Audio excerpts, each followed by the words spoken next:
Meskipun para medis sudah berupaya untuk menghidupkannya kembali, Samantha dinyatakan meninggal.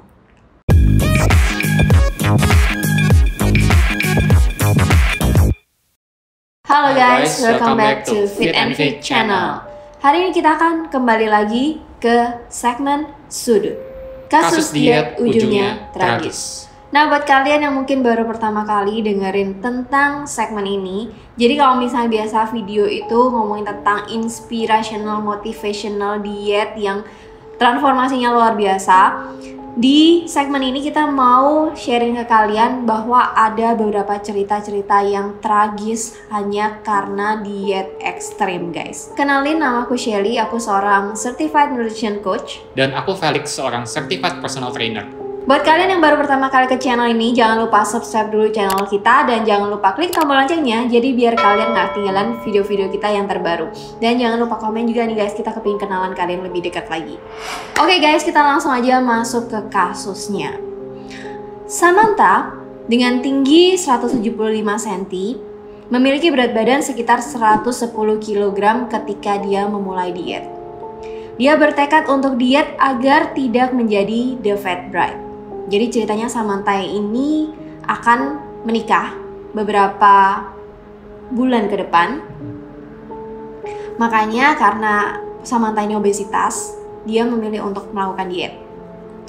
Menurut ibunya, Samantha juga ingin diet agar dia lebih dihargai, di-respect di tempat kerjanya. Jadi Samantha mengikuti program diet dari Lighter Life Diet. Kayaknya Lighter Life Diet ini mungkin semacam satu klinik khusus untuk diet gitu. Di Indonesia kan sebenarnya juga ada beberapa. Tapi aku juga nggak pernah denger sih tentang ini. Dalam diet ini, asupan kalorinya dibatasi hanya 530 kalori per hari dalam waktu maksimal 12 minggu. Selama 11 minggu, jadi kayaknya menurut dari berita itu, Samantha meninggalnya di minggu ke-11. Jadi kayak 1 minggu sebelum program ini berakhir. Samantha hanya makan sup, snack bar, dan shakes minuman dari Lighter Life yang katanya udah didesain untuk memiliki nutrisi-nutrisi yang esensial dibutuhkan untuk tubuh.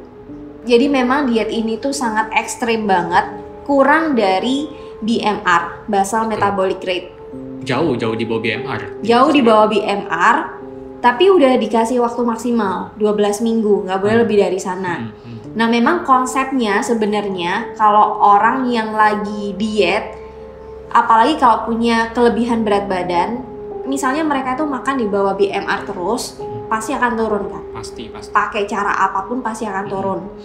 Nah tapi ini kasusnya adalah mereka tuh udah ngebatasin sampai 12 minggu. 3 bulan ya? Bener. Dan kayaknya untuk kalori cuman 500 saja sampai 3 bulan itu parah banget sih. Apalagi buat dia yang tubuhnya ini memiliki berat badan 110 kilo ya.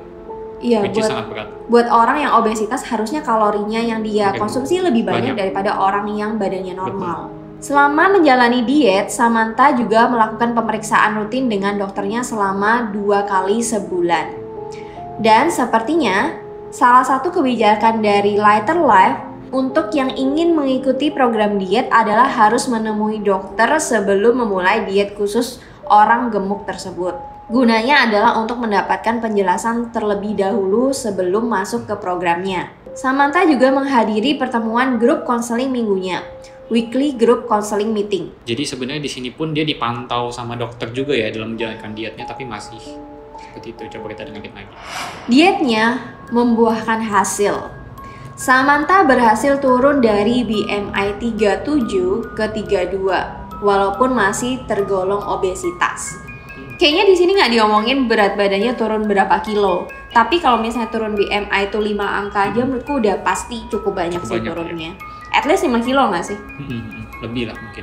Tapi tanpa disangka-sangka, pada 28 Juni 2009, tunangannya, Andrew Smith, menemukan calon istrinya kolaps atau pingsan di lantai atas rumah mereka tinggali bersama di Leeds, United Kingdom. Meskipun para medis sudah berupaya untuk menghidupkannya kembali, Samantha dinyatakan meninggal. Ya ampun, udah mau merit loh. Iya. Udah deket banget, udah berusaha nurunin berat badannya. Tapi malah berakhir nggak bagus ya. Betul. Setelah kematiannya, ibu dan adik Samantha berbicara di interview. Ibunya yang hatinya sangat hancur karena kematian putrinya, bilang bahwa Samantha senang melakukan diet tersebut. Mungkin di sini senangnya karena berat badannya banyak turunnya. Dan sepertinya dia ingin mengejutkan, surprise ibunya dengan menunjukkan berapa banyak berat badannya turun. Kayaknya di sini berarti Samantha belum pernah ketemu ibunya pada saat dia lagi diet. Ya kan? Karena di sini ditunjukkan juga kalau dia tinggal bareng sama calon suaminya. Benar-benar. Adik laki-lakinya, Daniel, berumur 29 tahun, seorang bekerja di supermarket berkata, "Saya adalah tipe adik laki-laki yang biasalah kurang ajar ke kakaknya dan bilang kalau dia gendut. Saya nggak sadar kalau perkataan saya bisa mempengaruhinya." Daniel menambahkan, "Samantha selalu berbadan besar dan tidak bahagia dengan hal itu. Tapi saya nggak menyangka kalau dia akan melakukan sesuatu yang sangat drastis. Samantha hanya ingin turun berat badannya untuk hari pernikahannya. Terakhir kali saya melihatnya tampak pucat. Tapi saya nggak menyangka hal ini akan terjadi. It's just awful." Berarti di sini kan juga banyak kejadian ya, yang awalnya kita pikir dari perkataan kita nggak mempengaruhi orang yang gemuk, ternyata sedikit apapun perkataannya dia yang menyinggung hatinya itu sangat berpengaruh gitu ke psikologis dari seseorang. Apalagi itu adik kandungnya sendiri. Betul. Berapa tahun dia hidup dan tinggal bareng sama adiknya. Berarti kan itu kayak jangka waktu yang lama banget kan. Menurut ahli patologi Dr. Alfredo Walker, pemeriksaan yang dilakukan gagal untuk mengidentifikasi penyebab kematian Samantha. Tapi kemungkinan terkait dengan diet rendah kalori dan penurunan berat badan yang dialami Samantha. Dan menurut koroner West Yorkshire David Hincliffe, kemungkinan besar Samantha meninggal karena cardiac arrhythmia atau aritmia jantung, kondisi yang berpotensi fatal yang melibatkan detak jantung yang tidak beratur. Jadi penyakit ini adalah penyakit jantung di mana detakan jantung kita bisa entah itu terlalu cepat, terlalu lambat, atau bisa nggak sesuai ritme seperti biasa. Tapi Samantha pada dasarnya sudah obesitas, di mana untuk orang obesitas, resiko penyakit jantungnya lebih tinggi daripada orang normal. Jadi tidak ada bukti yang cukup kuat untuk menunjukkan apakah diet yang dilakukan Samantha menyebabkan atau berkontribusi pada kematiannya. Kesel banget, harusnya padahal ini benar-benar karena dietnya sih menurutku. Betul. Emang di sini kan terlihat ekstrim banget ya, kita tahu angkanya 530 kalori per hari. Benar. Kata koroner yang tadi, menurut dia ada kemungkinan kematiannya itu berhubungan dengan diet tersebut. Tapi sulit menghubungkan kedua hal tersebut. Pihak Lighter Life juga ikut bersuara, mengatakan bahwa mereka sangat sedih mendengar kabar tentang Samantha. Sebenarnya, kasus Samantha ini adalah kasus kedua yang dilaporkan dalam 3 tahun terakhir, di mana ada orang yang meninggal karena gagal jantung setelah turun berat badan yang banyak dari program Lighter Life. Pada Januari 2006, juga ada kasus serupa dari Matilda Callaghan, umur 25 tahun di London, yang meninggal setelah turun 63,5 kilo dalam waktu 6 bulan dengan program diet Lighter Life ini. Wah gile, 63 kilo. Sebulan berarti oh my god, 10 kilo. Ini banyak banget. Jadi kayaknya Lighter Life ini klinik khusus untuk obesitas ya. Pada saat itu, koroner juga memvonis kematiannya tidak pasti setelah mendengar bahwa Matilda meninggal karena kardiak aritmia dan melakukan diet rendah kalori. Profesor John Gero, pensiunan ahli obesitas dan nutrisi, menentang diet berkepanjangan yang kurang dari 800 kalori per hari. Menurut Profesor John Gero, penurunan berat badan Miss Chloe atau Samantha terlalu cepat dan efek dari diet dengan kalori yang sangat rendah adalah jantungnya waste away atau kayaknya mubazir dan gak berguna. Katanya, efeknya tergantung pada seberapa banyak dan seberapa cepat penurunan berat badan Anda. Tetapi jantung seseorang yang kelaparan akhirnya fungsinya menurun ke tahap di mana jantung tersebut tidak dapat lagi melakukan apa yang seharusnya, yaitu memompa darah. Sehingga Anda mendapatkan gangguan ini. detak jantung yang tidak teratur. Jadi sebelum kita masuk ke konklusinya juga, kita lihat dulu hasil yang kita riset dari internet. Kita ketemu websitenya Lighter Life dan dia ada menunjukkan tentang diet plans-nya. Di program Lighter Life ini yang akan kamu dapatkan adalah fast weight loss. Jadi dia memang sudah mempromosikan untuk mendapatkan penurunan berat badan yang cepat. Kedua, CBT Mindfulness Behavior Change Session. Lalu ada lots of ongoing support from your mentor, karena disupport juga dari counseling, dari dokter juga, dan long term weight management plan. Tapi dijelaskan juga dari program gimana mereka menawarkan agar customer-nya itu bisa turun berat badan. Ada 2 program, yang pertama Total Fast sama yang Flexi Fast. Di sini jujur aku nggak terlalu paham juga sama programnya karena memang mereka pakai term sendiri untuk menjelaskan. Cuman mereka udah langsung nulis kayak berapa kalori yang harus dikonsumsi dari 600 sampai 800 kalori. Cuman ada satu yang aneh adalah no conventional food.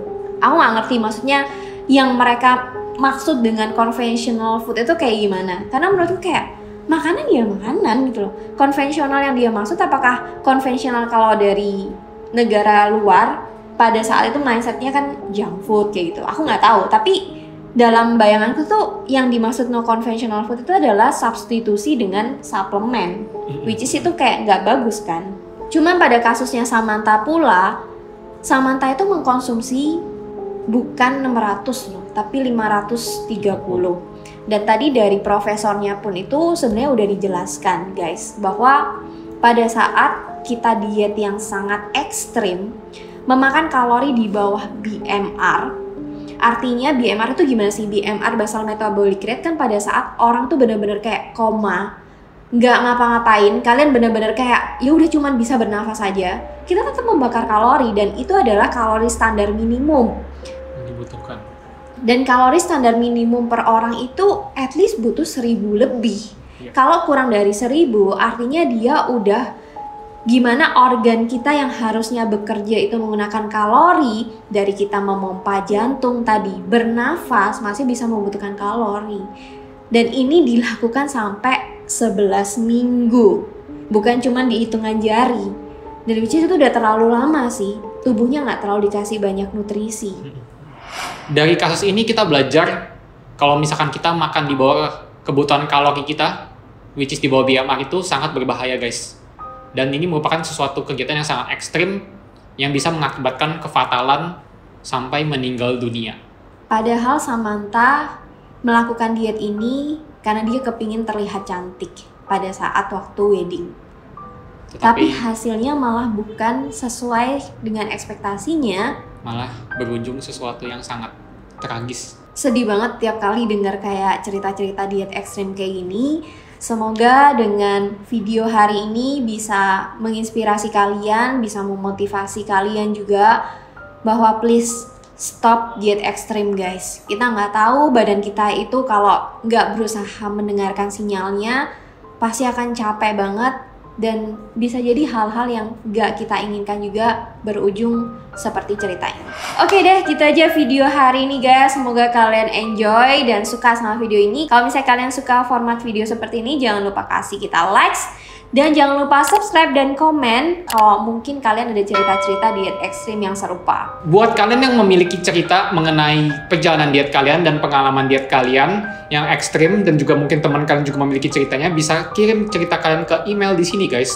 Jadi di sini kita bisa bantu ceritain ke teman-teman semua dan menjadi pelajaran buat teman-teman sekalian supaya tidak mengikuti cara diet tersebut guys. Oke, gitu aja. See you guys in the next video. Aku Shelly. Dan aku Felix. Bye!